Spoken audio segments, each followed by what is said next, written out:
Fed Minutes, Steve Leisman is there. Steve, what can you tell us? Minutes from the January meeting are replete with mentions of concern both to the upside and the downside for the economy from potential policies from the Trump administration. The committee says that it's well positioned to take time to assess the evolving outlook.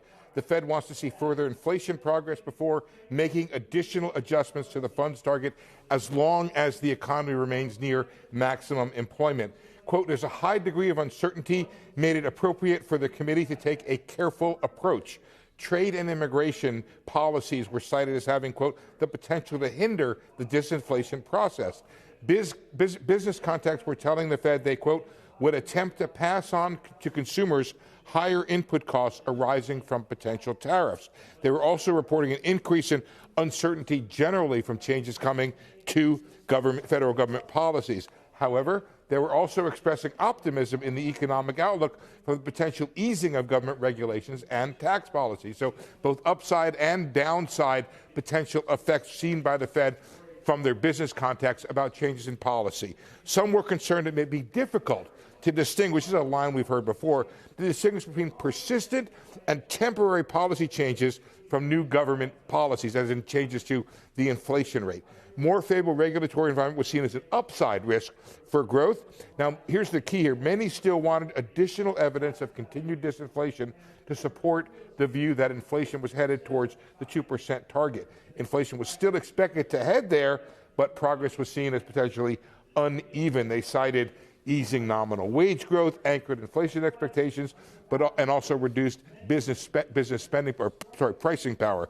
The committee saw notable progress towards price stability, but inflation was somewhat elevated.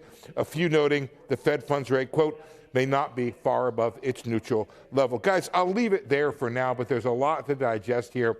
But I think reading these minutes, you really get the flavor that the Fed is watching what's happening say just down the street from here at the White House and in Congress for how those policies are going to affect the U.S. economy. All right, you said a lot to digest, so let's just stay on the food theme, shall we, Steve? Because you got the entree, you got a couple of sides, maybe an appetizer and a dessert. If you were to frame these minutes and really the Fed's thinking now in those terms, what would be the entree? What would be the main thing that we should be talking about with the Federal Reserve right now? And now I'm hungry, but the show's called Power Lunch.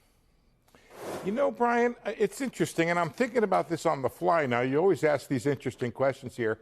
I feel like I just walked into a restaurant that somebody recommended to me might be good, but I'm still waiting for the food to be served. And so I am reserving judgment about the restaurant, about whether or not I'm going to eat a lot, eat a little. Am I going to pay a lot or pay a little? I don't think the Fed knows what kind of entree is going to be served from this administration, and it doesn't know the later, shall we say, gastronomic effects on the economy, just to take it a little bit further. Am I going to be taking a Tums later on, or am I going to sleep well?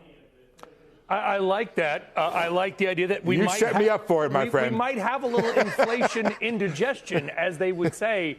All right, let's add to the conversation. Well, let me just add to it because we might get a serving of tax cuts and deregulation.